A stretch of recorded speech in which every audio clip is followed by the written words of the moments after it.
नमस्कार, मैं हूं रोहित रोहन। हमने इसके पहले एक वीडियो में आपको बताया था विकास दुबे के अरेस्ट होने की इनसाइड स्टोरी।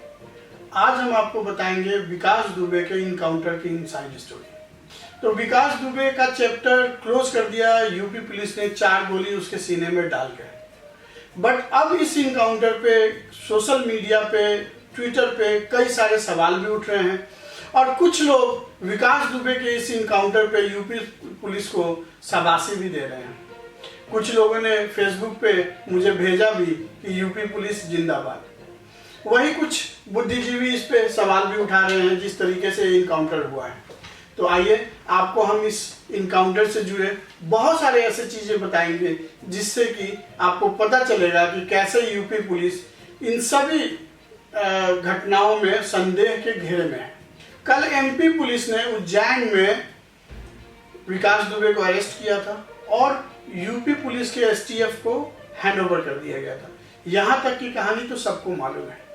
जब एक बार यूपी पुलिस एसटीएफ विकास दुबे को लेकर एमपी से यूपी की तरफ निकली तो उस काफिले में एसटीएफ की कई गाड़ियां थी और यूपी पुलिस की भी कई सारी गाड़ियां थी। उन सभी गाड़ियों के पीछे कई सारे मीडिया ऑर्गेनाइजेशन की गाड़ियां भी साथ में चल रही थी। आखिर में ऐसा क्या हुआ कि टोल पे यूपी पुलिस की गाड़ी को, एसटीएफ की गाड़ी को तो निकाल दिया गया, लेकिन जनरल गाड़ी को और मीडिया की गाड़ी को रोक दिया गया। मीडिया और यूपी पुलिस और एसटीएफ की गाड़ी में 1 घंटे का डिस्टेंस बन गया। तो ऐसा क्यों है कि एसटीएफ और यूपी पुलिस के सभी गाड़ी के काफिलों में सिर्फ एक ही गाड़ी पलटा जिस गाड़ी में विकास दुबे बैठा था। विकास दुबे पहले से ही लंगड़ा के चल रहा था, यानी कि उसके पैर में कोई गंभीर घाव लगी हुई थी। उसके बाद भी वही विकास दुबे जो उज्जैन में जब पकड़ा गया था तो एक पुलिस वाले ने उसको पकड़ लिया था और उसने बिल्कुल ही उस पुलिस वाले से कोई लड़ाई झगड़ा नहीं किया था और आसानी से अपनी अरेस्टिंग दे दिया था।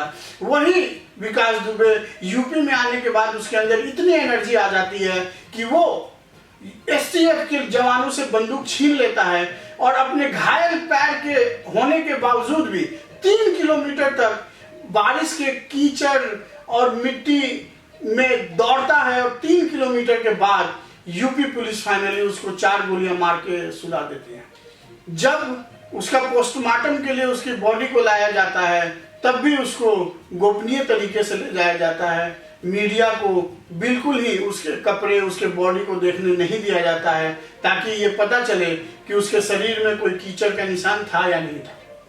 मैं इस वीडियो के माध्यम से विकास दुबे को किसी तरह को प्रोटेक्ट करने के लिए नहीं हूं, ना ही मैं विकास दुबे के किसी भी एक्ट को सही मानता हूं। मेरे नजर में विकास दुबे एक क्रिमिनल नहीं था बल्कि एक हत्यारा था और जो उसके साथ हुआ है ऐसा उसके साथ होना था या हुआ, मैं उसको जस्टिफाई भी नहीं करना चाहता क्योंकि पुलिस का काम इन्वेस्टिगेशन करना है, ना कि न्याय देना है। यूपी सरकार चाहती तो विकास दुबे को अरेस्ट करती, उससे सारे राज उगलवाती, सारे बड़े लोगों को पर्दाफाश करती। उसके बाद उन सभी लोगों का एक डेटा बनता, पब्लिक के सामने उसको बताया जाता, फास्ट कोर्ट बैठता और उसको 3 महीने के अंदर ही आप उसको उसके जस्टिस तक पहुंचा देते और फिर उसको फांसी हो जाता।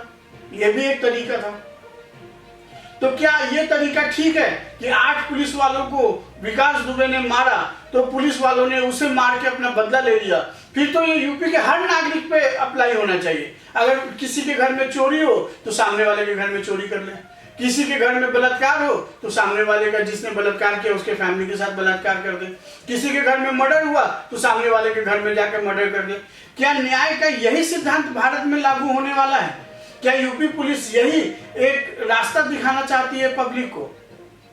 मैं विकास दुबे का बिल्कुल समर्थन नहीं करता। विकास दुबे को तो फांसी होना ही चाहिए था, लेकिन कानूनी तरीके से होना चाहिए था।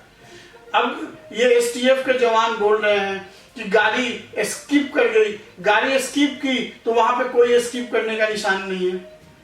गाड़ी गिरी तो उसमें काफी डैमेज होना चाहिए था क्योंकि इतने तेजी से एस्केप की थी और फिर डिवाइडर से टकराई थी। बट जो गाड़ी का सिर्फ एक शीशा टूटा है और इस घटना में कई जितने भी एसटीएफ के जवान उस गाड़ी में बैठे थे सारे लोग गंभीर रूप से घायल होने चाहिए थे, जबकि 2 या 3 या 4 ही जवान घायल हुए हैं, वो भी मामूली घायल हुए हैं।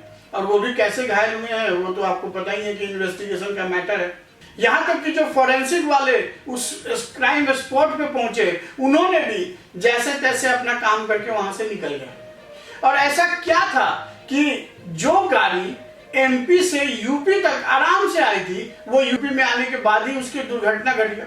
यूपी में कोई ऐसा भूत तो नहीं उसके पीछे पीछे एमपी से आ रहा था गाड़ियों के पीछे कि भैया जैसे ही यूपी में घुसोगे, कानपुर के पास आओगे, तभी मैं धक्का मारूंगा।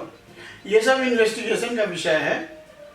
बट जो भी हुआ, लोग खुश हैं, यूपी की जनता खुश है। जिन परिवार वालों ने अपने परिवार के लोगों को खोया था विकास दुबे के कारण, वो खुश हैं। पुलिस वालों की फैमिली खुश है। जो पुराने राइवलरीज थी, जिन लोगों को पहले उन्होंने मारा था, उसकी फैमिली खुश है। बट इसमें प्रजातंत्र की हत्या हुई है या नहीं हुई है, इसकी जांच अवश्य होनी चाहिए। एक क्रिमिनल था, क्रिमिनल को जस्टिस मिलना चाहिए था। क्रिमिनल के द्वारा किए गए क्राइम में जो फैमिली फंसी थी, उसको जस्टिस मिलना चाहिए था। अगर यही जस्टिस का तरीका है और लोगों को अच्छा लगता है तो कोई बात नहीं, हमारे साथ बने रहिए और देखते रहिए ऐसे ही इनसाइड स्टोरीज सभी क्राइम के बारे में, बड़े बड़े पॉलिटिकल घटनाओं के बारे में। और सब्सक्राइब करें और बेल आइकन दबाना बिल्कुल ना भूलें। धन्यवाद।